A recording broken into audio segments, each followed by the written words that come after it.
नमस्कार नमस्कार नमस्कार दोस्तों, मेरे सुनील थत्ते यूट्यूब चैनल पे आप सभी का स्वागत करता हूँ। सबसे पहले धन्यवाद और थैंक यू आपको, क्योंकि मेरा जो पिछला वीडियो था गोल्ड के बारे में, गोल्ड के रेट्स बढ़ रहे हैं, सोना 2 लाख रुपया प्रति तोला होने वाला है और कैसे आप प्रॉफिट बुकिंग कर सकते हैं, इसके बारे में जो मैंने वीडियो बनाया था उसको आपने भर भर के लाइक्स और शेयर्स और सब्सक्राइब किया और मेरे YouTube चैनल को बहुत लाइक किया और सब्सक्राइब किया, इसके लिए थैंक यू।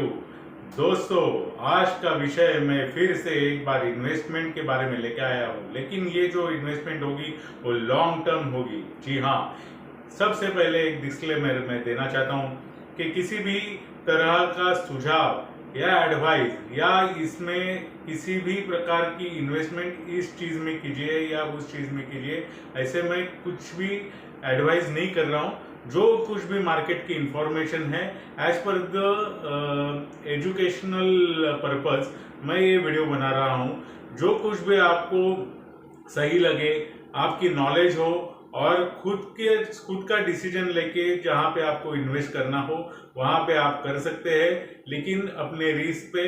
और जिसको भी आप एडवाइजर करके मतलब फाइनेंशियल एडवाइजर जो कोई भी आपका होगा उससे पूछ कर ही कीजिए। तो ये सिर्फ मैं एजुकेशनल पर्पस और आपको इंफॉर्मेशन देने के लिए ये वीडियो बना रहा हूँ।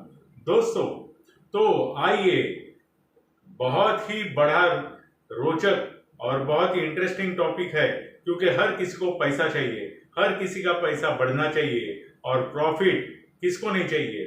तो दोस्तों, 3 सेक्टर्स है, मतलब 3 चीजें हैं जिसमें आपने अगर इन्वेस्टमेंट किया तो लॉन्ग टर्म में शायद आपको प्रॉफिट हो सकता है। बल्कि मैं कहता हूं कि इसमें तो बहुत ही प्रॉफिट होता है, क्योंकि ये एक्सपीरियंस बहुत लोगों ने लिया हुआ है। तो सबसे पहला आता है कंस्ट्रक्शन लाइन। जी हाँ, रियल एस्टेट। तो रियल एस्टेट में अभी फिलहाल बहुत सारी तेजी चल रही है, लोग खरीद रहे हैं ऐसे कह रहे हैं और बहुत सारे प्रोजेक्ट्स नए नए रोज आ रहे हैं। तो दोस्तों, इसकी जो सच्चाई है वो मैं आपको बताने वाला हूँ, लेकिन इसमें एक मैं फिर से कहने वाला हूँ कि ये जो है ये सभी बिल्डरों के बारे में नहीं है। कोई कोई प्रोजेक्ट्स है वो बहुत अच्छे चल रहे हैं और उनकी 100% सेल है। तो 90% जो है मार्केट रियल एस्टेट का, उसके बारे में मैं बताता हूँ। तो 90% जिसमें ये जो रियल एस्टेट का बिजनेस चलता है उसमें बहुत सारे फ्लैट्स जो है वो खाली पड़े हुए हैं, बिके नहीं जा रहे हैं, क्योंकि कस्टमर के पास पैसा ही नहीं है। और सबसे पहले ये बात कहना चाहता हूं कि आने वाली अक्षय तृतीया पे आप क्या खरीदेंगे? घर, गाड़ी, सोना, चांदी, जिसमें आप इन्वेस्ट करना चाहते हैं उसकी पहले जानकारी और नॉलेज लीजिए। इसलिए ये नॉलेज का वीडियो बना रहा हूँ, इंफॉर्मेशन का वीडियो बना रहा हूँ।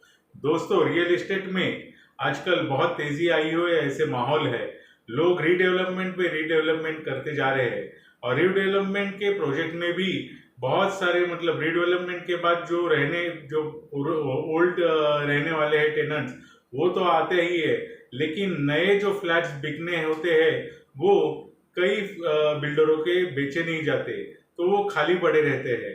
और बहुत सारे नए जो प्रोजेक्ट्स आते हैं उसमें भी ये हालत हो गई है कि बिके नहीं जा रहे फ्लैट्स, लेकिन कोई कोई बिल्डर्स है उनके 100% भी बेच रहे हैं, वो उनका धंधा अच्छा हो रहा है। लेकिन आपको अगर इस अक्षय तृतीया पे या फ्यूचर में कभी भी अगर जाना है फ्लैट खरीदने, खुद की एक प्रॉपर्टी तैयार करनी है, तो मैं कहता हूं कि सबसे पहले उस एरिया का जो रेडी रेकनर रेट है वो जान लीजिए। फिर से उसका वो एरिया में कौन से BHK के कितने फ्लैट जा रहे हैं वो जानकारी लीजिए, क्योंकि अगर आपने लिया फ्लैट और बाद में उस एरिया का फ्लैट का सेल बहुत ही लो रेट पे है, मतलब वहां के फ्लैट जाते नहीं है जल्दी, ऐसा हो गया तो आपको सेलिंग में प्रॉब्लम होगी बाद में इन फ्यूचर। तो पहले ये जानकारी लीजिए। और निगोशिएशन बहुत ही जरूरी है, क्योंकि बहुत प्राइस बढ़ा के ये बेचे जाते हैं, लेकिन आप जब टेबल पे बैठते हैं निगोशिएशन के लिए और डिस्कशन के लिए, तभी बहुत ही लो प्राइस में या बहुत ही डिस्काउंट में ये आपको मिल सकता है। तो निगोशिएशन करना ये बहुत बड़ी इम्पोर्टेंट बात है। और आप आगे मतलब पहली बार जाएंगे और निगोशिएशन करके फाइनल करेंगे, ऐसा मत कीजिए। आपका इंटरेस्ट दिखाइए, 2-3 बार डिस्कशन कीजिए, मार्केट की वैल्यू समझ लीजिए और उसके बाद निगोशिएशन कीजिए। क्योंकि कम से कम 5 लाख से लेके 20 से 25 लाख तक ये कम हो सकते हैं प्राइस। जी हाँ, आपको डिस्काउंट मिल सकता है 25 लाख पर फ्लैट। जी हाँ, लेकिन ये डिपेंड करता है हर बिल्डर के ऊपर और हर एरिया के ऊपर। तो ये बात हो गई रियल एस्टेट की। दूसरी बात है सोना और चांदी। जी हाँ, मेटल, ये बहुत प्रेशियस मेटल्स है। गोल्ड का तो मैंने पिछले वीडियो में बताया था कि जो है वो करीबन 2 लाख प्रति तोला होने वाला है अगले आने वाले 2-2.5 साल में, मतलब 2027 या 2028 तक उतना 2 लाख प्रति तोला हो जाएगा। लेकिन दोस्तों, आज 26 अप्रैल है 2025, और आज ही मैंने न्यूज में पढ़ा और टीवी पे देखा कि चाइना और यूएस का ट्रेड टैरिफ के संबंध में एक डिस्कशन हुआ। लेकिन यूएस कह रहा है कि हम लोग ने डिस्कशन किया, हमारे निगोशिएशन चालू है। चाइना कहता है कि ऐसे कुछ हुआ ही नहीं, हमारा कोई डिस्कशन नहीं हुआ। तो इसके वजह से आज थोड़ा सोना थोड़ा नीचे आया है। आज का जो मुंबई का, क्योंकि मुंबई एक आर्थिक राजधानी है, तो ये जो सारे रेट्स है वो मुंबई के ले रहा हूँ। तो मुंबई में गोल्ड का आज का रेट है प्रति तोला 98,795।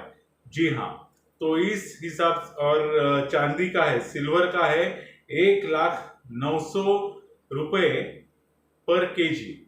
जी हाँ, तो ये जो है वो बहुत ही टफ होने वाला है। अक्षय तृतीया में शायद 92 तक भी नीचे आ सकता है, क्योंकि ये जो न्यूज चल रही है निगोशिएशन की यूएस और चाइना की, उसका इफेक्ट इस पे पड़ रहा है। तो शायद 92 तक आ सकता है। लेकिन अगर ज्वेलर्स और अदर एसोसिएशन ने तय किया तो वो 1 लाख तक भी जा सकता है। ये सब है, ये इंटरनेशनल न्यूज पे डिपेंड है कि कैसे होता है। तो ये जो है सिल्वर, गोल्ड का तो मैंने लास्ट वीडियो में बता दिया है, उसकी लिंक भी मैं इस मेरे वीडियो के डिस्क्रिप्शन में दे दूंगा। बहुत ही इंफॉर्मेशन है, बढ़िया है उसमें। और ये आज मैं सिल्वर के बारे में बताने वाला हूँ कि सिल्वर जो है 2022 और 2023 इसमें सोलर पैनल में उसका जो ये यूज हुआ था वो 64% बढ़ा हुआ था। जी हाँ, इसके जो यूसेज है, सिल्वर हमें लगता है वो पायल और छोटे छोटे गहने बनाते हैं या कटलरी रहती है उसमें ही यूज होता है, ऐसे नहीं होता है। हमें तो पता ही नहीं है, या आपको पता भी होगा कि किस किस में यूज होता है, तो आपकी मतलब आपको आश्चर्य लगेगा। ये जो है ये सोलर पैनल, सोलर तो आप जानते हैं आजकल बहुत सोलर पैनल और सोलर एनर्जी का माहौल चल रहा है, फ्यूचर उसका ब्राइट है। तो उसमें बहुत ही यूज होता है ये चांदी, मतलब सिल्वर। तो चांदी किस किस में यूज होती है? Electronic industry, solar panels, automobile, photography के कैमरे, solder and brazing alloys, batteries, dentistry या डेंटिस्ट्री में होता है। जी हाँ, और ग्लास कोटिंग, मेडिसिन्स और pharmacy industry, nuclear reactors, RFID chips for tracking parcels and shipments worldwide, semiconductors,